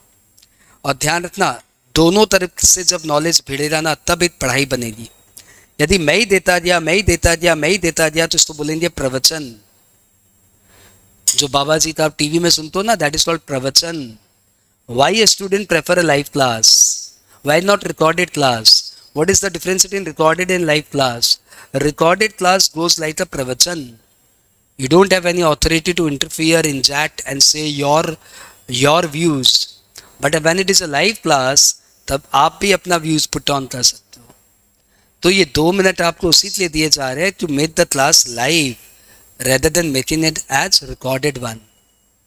तो प्लीज ये 2 मिनट आप बोलिए, अपना कुछ भी टूटा फूटा जो समझ में आए बोलिए। दम गलत बोलना है, एकदम गलत बोलिए, परंतु बोलिए। मैं बताता हूं कैसे वर्क करता है। ये आपका ब्रेन, समझ लो भाई साहब, छोटी छोटी बातें जो आपको कहां से कहां ले जा सकती है। ये है आपका ब्रेन। आप यदि इंफॉर्मेशन खाली सुनते हो तो वो यहां से अपने रास्ते धीरे धीरे धीरे धीरे यहां पहुंचेगी। फिर यहाँ पे कितनी देर टिकेगी ये मुझे नहीं पता, परंतु यहाँ पहुँच तो जाएगी, क्योंकि आपने इसको एक पाथ दिया है, आपने इसको कान में सुनने दिया है, वो पहुँच जाएगी यहाँ पे। लेकिन ये यहाँ पे कितनी देर टिकेगी इसका कोई गारंटी नहीं है। ठीक है, अब मैंने आपको बोला बताओ व्हाट इज नोटिफिकेशन, तो ये यहाँ से स्टार्ट नहीं हुआ, इसका जर्नी यहाँ से स्टार्ट नहीं हुआ। इसका जर्नी आपका ब्रेन एक गड्ढा खोदना शुरू किया। ए भाई नोटिफिकेशन क्या हो सकता है, थोड़ा सोचना भाई। अब भाई थोड़ा सोचना, नोटिफिकेशन क्या हो सकता है भाई, सोचना भाई सोचना। और नोटिफिकेशन नोटिफाई जो कर दे, नोटिफाई और कुछ लाता होगा, गवर्नमेंट चिट्ठी ला देता होगा। आपने कुछ भी टूटा फूटा इंग्लिश में बोल बाल के अपना एक बोला। You said that went completely wrong, एकदम डिजास्टर रॉन्ग। आपने नोटिफिकेशन के नाम पे पता नहीं क्या बोल दिया, लेकिन आपने प्रोसेस किया, अपने दिमाग को बहुत बार बोला भाई नोटिफिकेशन बता, नोटिफिकेशन बता। तो दिमाग पूरा अपना जोर लगा रहा है, नोटिफिकेशन क्या है, नोटिफिकेशन मेरे क्या मेरे अंदर कोई मेमोरी में है नोटिफिकेशन? Let me search. क्या मैंने जीवन में नाम कभी सुना है? क्या मैं इसके बारे में कुछ भी सोच सकता हूँ? क्या मैं इसके बारे में कुछ भी बोल सकता हूँ? आपका दिमाग पूरा जोर लगा रहा है। जोर लगा रहा है मतलब दिमाग अपने में गड्ढा, एक डिजायर क्रिएट कर रहा है, मुझे नोटिफिकेशन के बारे में कोई बता दो। अब जैसे ही आपके कान में ये नोटिफिकेशन जाएगा, सुन रहे हो मेरे भाई, सुन रहे हो मेरे भाई, ये साइंस। जैसे ही दिमाग में आपके कान में जब नोटिफिकेशन जाएगा, ये उसी जर्नी से जाके फटाक से उस गड्ढे में बैठ जाएगा। अब ये तो देख इवेपोरेट हो सकता है, परंतु ये इवेपोरेट कभी नहीं होगा, क्योंकि इसके लिए पहले आपने खुद ने ट्राई किया। You created a huge desire to learn the notification meaning, but you couldn't get it। और जब किसी ने दिया तो वहां पे ऑलरेडी एक स्पेस बन चुका था to catch the notification, then ही कैच इट। इसलिए जो 2 मिनट आपको दिए जाते हैं ना भाई, सोचते थोड़ा बताओ। ये 2 मिनट ऐसा नहीं है कि सर को मोबाइल यूज करना इसलिए दे दिए, सर को पानी पीना इसलिए दे दिए, सर को ब्रेक लेना था इसलिए दे दिया। No no no no, it's a 2 minute जिसमें आप वो गड्ढा बनाओ दिमाग में, जहाँ पे मेरा नॉलेज जाके टिक जाए। Got it? तो व्हाट इज नोटिफिकेशन? क्योंकि मैं जो बोलने जा रहा हूँ वो सोचोगे नहीं आप ना, तो एंगल से भी सोच नहीं सकते। कहाँ से सोचेगा एक मासूम बच्चा? तो मैं मासूम बच्चे को बोल रहा हूँ भाई कुछ भी सोचना यार, स्पेस तो बनाए आप एक। एक्ट बनता है पार्लियामेंट से, और आपको पता है एक्ट अमेंड भी होता है पार्लियामेंट से। हर साल एक बजट आता है, उस बजट का पूरी इंडिया इंतजार करती है इस बजट में देखो क्या क्या चेंजेज आए हैं, और वो चेंजेस जब बजट में पास हो जाते हैं तो वो एक्ट का पार्ट बन जाते हैं। मतलब जब भी एक्ट में कोई चेंज लाना है तो will have to wait for the budget, और बजट आपको पता है साल में एक बार आता है। तो इसका मतलब ये हुआ कि एक्ट में साल में एक बार चेंज आएगा, और यदि साल के बीच में एक्ट में कोई चेंज लाना हो तो छोटा मोटा, ऐसा तो हो नहीं सकता ना कि साल के एंड में ही एक्ट में चेंज लाना है, चल जाएगा, साल के बीच में ऐसी कोई दरकार ही नहीं पड़ेगी। जबकि फैक्ट तो ये है कि ये चीज़ जो हम लोग सोच के बिल बनाए थे, पास कराए थे, लॉ बनाए थे, जब उस लॉ को इम्प्लीमेंट करने जाते हैं तो तरह तरह की नई नई प्रॉब्लम आती है, और नई नई प्रॉब्लम को कंसिडर करके बार बार एक्ट को चेंज करना पड़ता है। तो बार बार एक्ट कैसे चेंज होगा? आपका तो एक्ट साल में एक ही बार चेंज होता है। That is why the notification procedure been inserted. Law में, एक्ट में, लॉ मतलब एक्ट में नोटिफिकेशन लाने का पावर भी सेंट्रल गवर्नमेंट को दिया जाता है कि central government can make the necessary amendment through notification in the official gazette. तो नोटिफिकेशन कौन बनाती है? Central government. कौन देता उसको ये पावर? एक्ट। तो सर फिर नोटिफिकेशन और रूल्स में क्या अंतर है? रूल इज अ बुक, वो पूरा का पूरा प्रोसीजरल गाइड है, वो पूरा का पूरा सेट ऑफ लॉ है, वो सेंट्रल गवर्नमेंट एक बार बना दिया, बन गया, खत्म। लेकिन अब डेली के चेंजेस, छोटे छोटे चेंजेस, ये चेंजेस कहां से आएंगे? नोटिफिकेशन के थ्रू। चाहे रूल्स में चाहे एक्ट में, दोनों में चेंजेस आते हैं, और दोनों में चेंजेस नोटिफिकेशन के थ्रू आते हैं, और दोनों ही सर्कुलर के, और दोनों ही सेंट्रल गवर्नमेंट लाती है। यानी who makes the notification? Central government, by virtue of power given by the act. Okay. And who makes it? Central government. ये क्या है? ये बेसिकली अमेंडमेंट है। साल में एक बार अमेंडमेंट लाने से चलेगा? नहीं चलेगा। तो साल में जब चाहे आप अमेंडमेंट ला सकते हो वाया नोटिफिकेशन। जीएसटी में हर 2 महीने में नोटिफिकेशंस आती रहते हैं और चेंजेस आती रहते हैं। हम लोग साल में एक बार इनकम टैक्स एक्ट पढ़ाते हैं, एक बार पढ़ा दिया काम खत्म, इतना अमेंडमेंट उसमें नहीं आता। जीएसटी एक्ट में साल में 2 बार पढ़ाना पड़ता है, कई बार तो 3 बार भी। इतने अमेंडमेंट आते हैं, क्या करें, पढ़ाना पड़ता है। तो I hope you got the difference between act, rules and notification. What is notification? The amendment in act and rules framed by central government, brought time to time as per the power given by act. I hope clear? Tell me what is circular? क्या हो सकता है? imagine 2 minute का time दिया।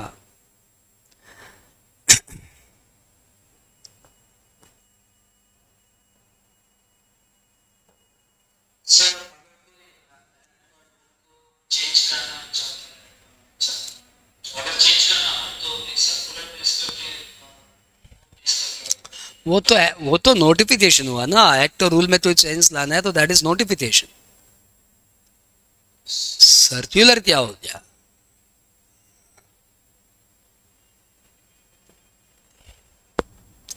खोदो, दिमाग में गड्ढा खोदो, सोचो क्या हो सकता है।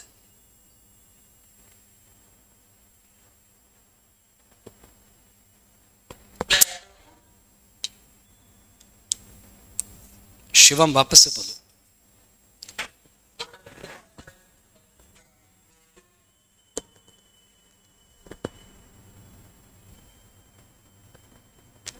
वो ठीक बोल रहा है, पावर कट है, मतलब पावर प्रॉब्लम है, इंटरनेट की प्रॉब्लम है। तुम्हारी वॉइस बहुत कट कट के आ रही है। हाँ कोई बात नहीं, मैं बताता हूँ। देख, मुझे मालूम है कि कॉमन सेंस से सर्कुलर को इंटरप्रेट करना काफी डिफिकल्ट है, तो कोई बात नहीं, मैं तुम्हें बताता हूँ ये है क्या। तुम एक बार अपना साउंड ऑफ करो। हमारे इनकम टैक्स के कितने डिपार्टमेंट, हमारे इनकम टैक्स के कम से कम 1000 ऑफिसेज होगी।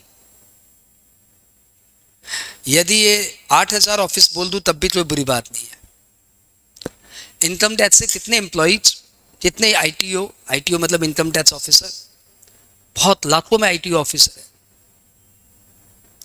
इन लाखों ऑफिसर में मेरी फाइल किसी एक भाई साहब के पास जाएगी, और मेरा कोई एक केस है जो उसको जैसे आएगा वो समझ में आएगा वो करेगा। जैसे मैंने इस बार दिवाली में अपने स्टाफ लोगों को पटाखे दे दिए, 1000 रुपए के पटाखे खरीद के दिए, यार जाओ अपने घर में दिवाली के पटाखे छोड़ो। तो मैंने अपने सभी स्टाफ को 1000 रुपए के दिवाली के पटाखे दिए। मैंने बोला इनको रुपया दे देते हैं, लोग साले रुपया खाली घर में डाल देते हैं, इनको पटाखे देंगे तब तो इनको बच्चों को मालूम पड़ेगा दिवाली क्या होती है। तो मैंने 1000 रुपए के बहुत सेफ पटाखे इनको दे दिए। मेरे सपोज 10 एम्प्लॉय, मैंने 10 एम्प्लॉय में 1000 रुपए के पटाखे बांटे, मेरा 10,000 का खर्चा हुआ। मैंने पीएल में डाला। इनकम टैक्स डिपार्टमेंट ने मेरे से पूछा सर जी ये दिवाली एक्सपेंडिचर क्या है। मैंने बोला सर दिवाली में मैंने अपने एम्प्लॉयज़ को पटाखे बांटे थे, ये वो है। तो इनकम टैक्स ऑफिसर ने बोला मुंद्रा जी ये तो कोई बिजनेस का खर्चा नहीं हुआ। मैंने बोला एम्प्लॉय को दिया है सर, बिजनेस का खर्चा कैसे नहीं हुआ। बोला नहीं ये तो आपका मतलब मन पसंद, आपका मन है, आपका दिवाली त्यौहार आप अपने एम्प्लॉय को दे दिए, ये आपका पर्सनल एक्सपेंडिचर है, ये बिजनेस का एक्सपेंडिचर नहीं है। बिजनेस हिंदू मुस्लिम थोड़ी है, तो बिजनेस तो दिवाली से कोई मतलब ही नहीं है। बोला सर क्या बोल रहे हो, एम्प्लॉयज़ को दिवाली का खर्चा देना पड़ता है। तो मैंने दे दिया, बिजनेस का खर्चा है। बोला ना ना ना ना ना, और उन्होंने इसको डिसअलाउड कर दिया। ऐसा ही एक खर्चा गुजरात में किसी भाई साहब ने किया होगा, और उनका असिस्टेंट ऑफिसर बोल सकता है ना ना सर खूब बढ़िया किया आप, ना ना आपका सोच बहुत अच्छा है, और उसने एक्सपेंडिचर अलाउ कर दिया। हो सकता है कि नहीं हो सकता है, हो सकता है कि नहीं हो सकता है। क्या इनकम टैक्स के 1 लाख एम्प्लॉयज एक जैसे सोचते होंगे? Obviously not. 2 आदमी एक जैसा नहीं सोचते, तो 1 लाख एम्प्लॉय एक जैसा कैसे सोच सकते हैं? अब ये बिजनेस का खर्चा है तो अलाउड है, बिजनेस का खर्चा नहीं है तो डिसअलाउड है। बिजनेस में ऐसे कितनी बातें डालेंगे? तो ये तो कहीं ना कहीं आपके अपने विजडम पे है। तो 1 लाख एम्प्लॉयज का विजडम तो अलग अलग काम करेगा। दोनों ने अपनी जान में सही काम किया है। आप में से भी कुछ लोग बोलेंगे नहीं नहीं कैलकाटा वाले आईटीओ ने सही किया, आप में से कुछ लोग बोलेंगे नहीं गुजरात वाले आईटीओ ने सही किया। तो हम लोग क्या करते हैं, इनकम टैक्स डिपार्टमेंट क्या करता है, ये केओस क्रिएट ना हो इसलिए लोग क्या करते हैं, इनकम टैक्स डिपार्टमेंट का जो हेड है उसका नाम है सीबीडीटी। क्या नाम है? सीबीडीटी। सीबीडीटी का फुल फॉर्म है central board of direct tax. Central board of direct tax ऐसे जितने भी मामले आते हैं उन सब मामलों में अपना एक सर्कुलर निकालता है। सर्कुलर का हिंदी मीनिंग होता है इंटरनल मेमो। सर्कुलर का हिंदी मीनिंग होता है इंटरनल मेमो। तो सीबीडीटी एक इंटरनल मेमो निकाल के अपने हजारों स्टाफ को, लाखों स्टाफ को दे देता है, और सारे स्टाफ को ये मिल जाता है इंस्ट्रक्शन, सीधे हो दिवाली पे एक लिमिटेड एक्सटेंट तक खर्चा कर रहा हो तो अलाउड कर देना। ऐसा बोलने के साथ ही मेरा खर्चा भी अलाउड हो जाएगा, गुजरात वाले भाई का भी खर्चा अलाउड हो जाएगा, और पूरा इनकम टैक्स डिपार्टमेंट एक सिस्टम में काम करेगा। फिर मेरी फाइल किसी भी असेसिंग ऑफिसर के पास जाए फर्क नहीं पड़ता। नहीं तो कोई असेसिंग ऑफिसर खड़ूस होगा तो साला मेरा हर खर्चा डिसअलाउ करता नजर आएगा, और कोई असेसिंग ऑफिसर दिलदार होगा तो मेरा हर खर्चा अलाउड करता हुआ नजर आएगा। तो इस तरह का इनकम टैक्स ऑफिसर के पर्सनल कैरेक्टर के ऊपर बेस करके मेरा असेसमेंट ना हो, इसके लिए सीबीडीटी जो जो मामले डिबेटेबल है उस पर सर्कुलर लाते रहता है ताकि पूरा इनकम टैक्स डिपार्टमेंट यूनानिमस वे में काम करे। तो what is circular? It is the internal memo issued by Central Board of Direct Tax regarding the interpretation of the law, and it is binding on the department but not binding on income, not binding on SC. It is binding on the department but not binding on income tax SC. मेरे ऊपर binding नहीं है लेकिन उन लोग के ऊपर binding है, क्योंकि उनका बॉस ने उनको दिया है। उन लोग का बॉस का नाम क्या है? सीबीडीटी। तो उनके बॉस ने ये उन्हें इंस्ट्रक्शंस दिया है कि खर्चा अलाउ कर देना इतना, तो ये उनका इंटरनल मेमो है, उनको ऊपर बाइंडिंग है, मेरे ऊपर बाइंडिंग नहीं है। यदि मैं सीबीडीटी के मेमो से सेटिस्फाइड नहीं हूं तो मैं उसको कोर्ट में चैलेंज कर सकता हूं, लेकिन असेसिंग ऑफिसर उसको कोर्ट में चैलेंज नहीं कर सकता। उसका बॉस बोला है ये अलाउड करना है, ये डिसअलाउ करना है, तो उनको तो मानना ही पड़ेगा। मैं कोर्ट में चैलेंज कर सकता हूँ। ये क्या है, ये कौन है? ये तो कंट्री का लॉ थोड़ी है। ये तो इनकम टैक्स ऑफिस आपस में जो सर्कुलर इशू की है, इंटरनल मेमो इशू की है, वो है। This is not the law of the country. Act is the law of the nation, rule is the law of the nation, notification is the law of the nation, क्योंकि तीनों ही act ने permit किया है डालने के लिए। Circular किसी की परमिशन लेके नहीं डाल रहा है। ये बॉस अपने एम्प्लॉइज को इंस्ट्रक्शंस दे रहा है, तो ये उनका इंटरनल मामला है, and this is not law of the country. So this can be challenge in the court. Anyhow, आपको act, rules, notification and circular, इन चारों का डिफरेंस क्लियर हुआ? ठीक है, मैंने बोला ना ये टैक्स लॉ जैसा ही है, परंतु ये बहुत मजेदार है।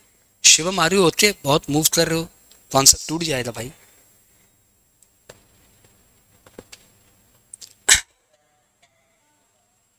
ज्यादा मूव करने से कॉन्सेप्ट टूट जाएगा। मैं वेट करता हूँ 1 मिनट।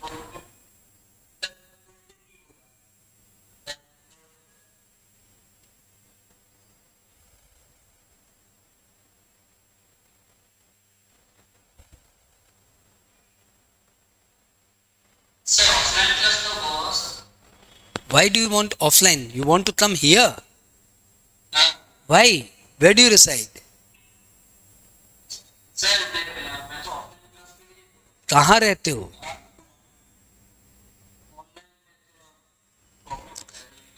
कहाँ रहते हो ये तो बताओ। और तुम शिवम?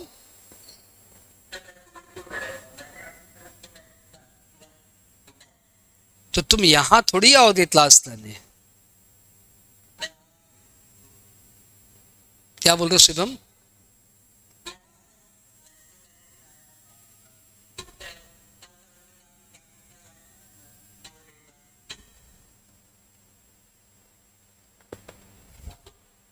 समझ गया।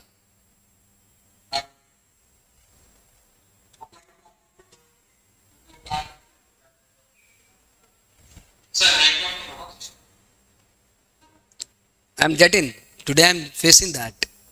चलो fine, next class will try to keep offline, but I am not sure कि ऑफलाइन होगा कि नहीं होगा, क्योंकि मेरी शेड्यूल खुद की बहुत तगड़ी डिसबैलेंस रहती है। I move here and there very more. Let's see क्या होता है। आज की क्लास तो पहले फिनिश करें। एनी हाउ, तुम्हें एक्ट और रूल्स और नोटिफिकेशन एंड सर्कुलर में डिफरेंस क्लियर हुआ? अब एक बचता क्या है? Case studies. What is case study? इसको बोलते हैं judicial rulings. What is it? Judicial rulings. Judicial ruling हमारे जितने भी एक्ट बन जाए, जितने भी रूल्स बना दिए जाए, जितने भी क्लैरिफिकेशन डाल दिए जाए, इंस्पाइट कुछ न कुछ कंफ्यूजन तो हम चार्टर्ड अकाउंटेंट और क्लाइंट मिलकर कर ही देंगे। कहीं ना कहीं तो हमारा क्वेश्चन मार्क रह ही जाएगा। देश का कितना भी तगड़ा लॉ बना दिया जाए, 140 करोड़ की पॉपुलेशन में कोई ना कोई क्वेश्चन तो रह ही जाएगा। और जब कोई ना कोई क्वेश्चन रह जाता है तो हम लोग चलते हैं कोर्ट में। कोई ना कोई डिबेट रह जाता है, कोई ना कोई आर्ग्यूमेंट रह जाता है, तो हम लोग जाते हैं कोर्ट में। और जब हम लोग कोर्ट में जाते हैं तो कोर्ट उसका अपना एक जजमेंट देता है।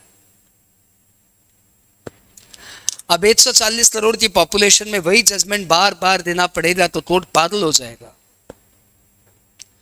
देश में करोड़ों से ज्यादा केसेस पेंडिंग है, करोड़ों में केसेस पेंडिंग है, करोड़ों में केस पेंडिंग है। इतना हमारे कोर्ट के ऊपर लोड है। ऐसे में यदि सब आदमी बार बार केस स्टडी लाते रहेंगे तो देश बदला जाएगा। तो देश के लिए बहुत जरूरी है 2 चीजें। एक तो नंबर ऑफ कोर्ट्स बढ़े और दूसरा रिपीटेशन ऑफ केसेस ना हो। इसलिए हमारे देश का कानून है कि जो मामला एक बार डिसाइड हो गया वो दोबारा डिसाइड नहीं होता, जो डिसाइड हो जाओ फाइनल है। मतलब सपोज दिवाली तो उस एक्सपेंडिचर की बात करूं कि दिवाली में हमने जेन्युइन एक्सपेंडिचर किया था, एम्प्लॉयज में पैसे बांटे थे, पटाखे बांटे थे, तो ये मामला डिबेटेबल होते होते कोर्ट में पहुंच गया। हाई कोर्ट ने जजमेंट दे दिया कि नहीं ये खर्चा अलाउड है। तो I tell you, high court का ये जजमेंट हमारे स्टेट का लॉ है और वो जजमेंट किसी भी उसी स्टेट में दोबारा नहीं आना चाहिए। यदि ये दोबारा आया तो हाई कोर्ट पहली हियरिंग में रिजेक्ट कर देगा केस को, ये बोलते कि ये मामला ऑलरेडी डिसाइडेड है, आप वो केस स्टडी रेफर करिए, ये मामला दोबारा नहीं आएगा। सुप्रीम कोर्ट का यदि कोई जजमेंट आ जाए तो वो पूरी कंट्री का लॉ है, वो चेंज नहीं होता। हाई कोर्ट का कोई जजमेंट आ जाए तो वो पूरे स्टेट का लॉ है, वो चेंज नहीं होता। अनलेस अनटिल आप ये प्ली दे कि सर इसमें और भी बहुत सारे मामले हैं, ये केस उस केस से टोटली डिफरेंट है, जब तक आप ये प्रूव ना कर दे हाई कोर्ट आपका केस सुनने के लिए तैयार नहीं होगा। पहली हियरिंग में सिर्फ ये डिसाइड होता है कि ये केस पहले से डिसाइडेड है कि नहीं डिसाइडेड है। यदि अपोजिशन का लॉयर उसके ऊपर केस स्टडी ला दिया, अपोजिशन का लॉयर उसके ऊपर केस स्टडी ला दिया कि ये केस तो ऑलरेडी डिसाइडेड है, तो हाई कोर्ट पहली हियरिंग में आपके केस को रिजेक्ट कर देगा, ये बोलते कि ना दादा ये केस ऑलरेडी डिसाइडेड है, उसी जजमेंट को यहां पे अप्लाई करिए। तो what I said supreme court का जजमेंट पूरे कंट्री का लॉ है और हाई कोर्ट का जजमेंट पूरे स्टेट का लॉ है। कलकत्ता हाई कोर्ट में जो जजमेंट आ गया वेस्ट बंगाल के लिए वो लॉ के बराबर है। बॉम्बे हाई कोर्ट में जो जजमेंट आ गया महाराष्ट्र के लिए वो लॉ के बराबर है। दिल्ली हाई कोर्ट में जो जजमेंट आ गया दिल्ली के लिए वो लॉ के बराबर है। और सुप्रीम कोर्ट में जो जजमेंट आ गया वो इंडिया में लॉ के बराबर है, क्योंकि वो लोग बार बार चेंज करना नहीं चाहते। बात क्लियर? इंस्पाइट हमारे देश का कानून ये बोलता है कि एक ही मैटर बार बार मत लाओ, फिर भी अभी करोड़ों केस हाई कोर्ट में सुप्रीम कोर्ट में पेंडिंग है। इतने डायनामिक है हम लोग इंडिया वाले, हर बार नई नई बातें ले जाते हैं कोर्ट में। हम तो छोटे मोटे लोग हैं, इतना डायनामिज्म भरा पड़ा है हमारे में, हर बार नई बात ले आते हैं। बेचारा कोर्ट बोलता है सुनेंगे भैया लाइन में लग जाओ। ओके, तो देश का लॉ बेसिकली 4 पार्ट में डिवाइड हो गया, एक्ट में, रूल्स में, नोटिफिकेशन में। सर्कुलर लॉ तो नहीं है लेकिन ठीक है, इंटरप्रिटेशन ऑफ लॉ है, एंड केस स्टडीज। ठीक है, यहां से आप लिख सकते हो 2 मिनट, पेन चला लीजिए। Act is the law, rule is the law, notification is the law, circular is clarification, not law, case studies semi law बोल सकते हो आप, it's not law but law जैसा।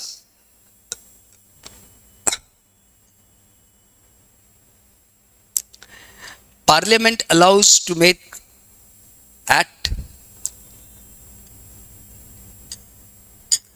Act allows to make rules, notification act बनाने का power देता है। ये कोई पावर नहीं देता, ये एम्प्लॉयर अपने एम्प्लॉय को इंस्ट्रक्शंस दे रहा है, इसका कोई पावर नहीं है। ये तो कोर्ट का अपना नेचुरल काम है ये लॉ जजमेंट देना।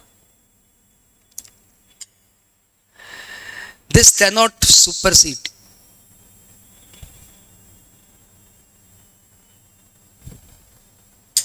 एक्ट सुप्रीम है, एक्ट पास हो गया तो एक्ट सुप्रीम है।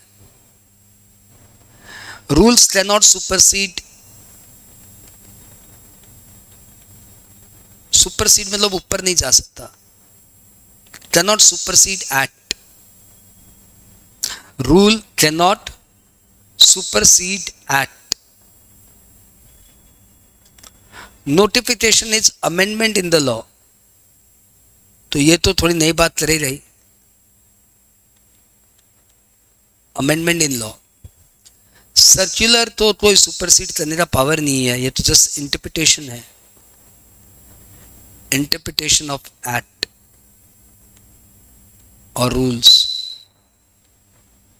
और नोटिफिकेशन, ये तीनों तो हाल ही इंटरप्रेट करके अपने सारे एम्प्लॉयज को बता देता है। ये तो जजमेंट है on debatable issue, judgment on debatable issues.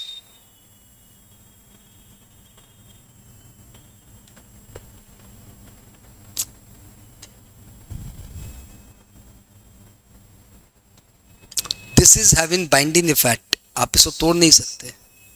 It is having binding effect, आप इसे तोड़ नहीं सकते। It is having binding effect, भैया लॉ है तो बाइंडिंग इफेक्ट हो गई। It is not binding assessee, ये एसएससी को बाइंड नहीं करता, but it binds department. Department इससे बंधा हुआ है, क्योंकि डिपार्टमेंट खुद ही ये बोल रहा है कि ये हमारा इंटरप्रिटेशन है। हाई कोर्ट लॉ, नहीं, high court judgment, not law, high court judgement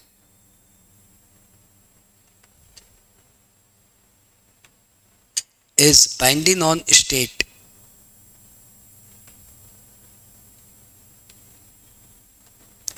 जिस स्टेट का वो हाई कोर्ट है, आई होप तुम्हें पता है हर स्टेट का अपना एक हाई कोर्ट होता है। वेस्ट बंगाल का कैलकाटा हाई कोर्ट, महाराष्ट्र का बॉम्बे हाई कोर्ट, दिल्ली का दिल्ली हाई कोर्ट, कर्नाटक का Bengaluru high court,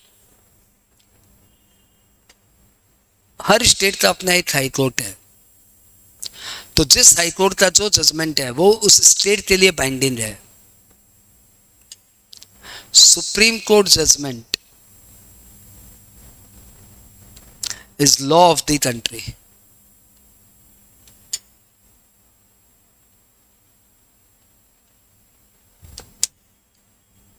supreme court का judgement is the law of the country.